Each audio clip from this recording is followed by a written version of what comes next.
On this episode of Southhaw Computing, do you have a MacBook Pro that's running super slow and you can't take it anymore? We have your tune-up solution, and it's coming up next.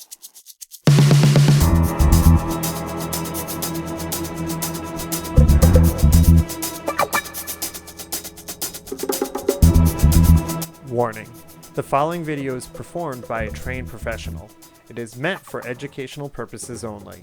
Please do not attempt to try anything you see here. Enjoy.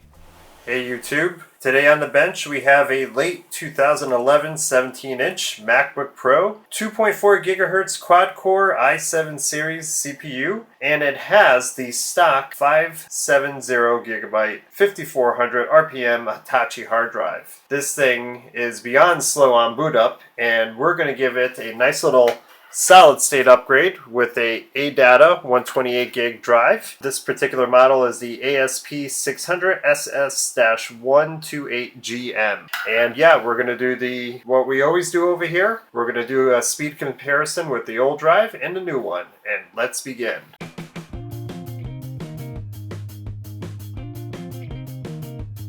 Okay, so we'll say 38 seconds for it to boot up.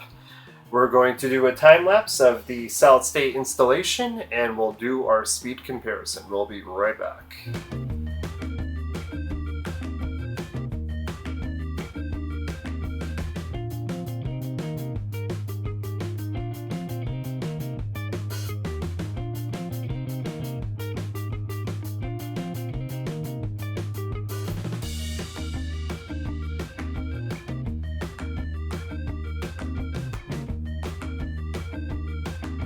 Okay, the solid state hard drive is in. Let's do the speed comparison.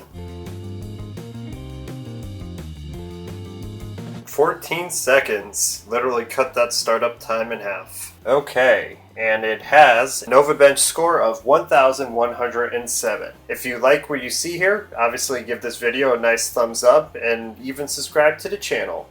This is Dan from Southhaw Computing, and as always, until the next time.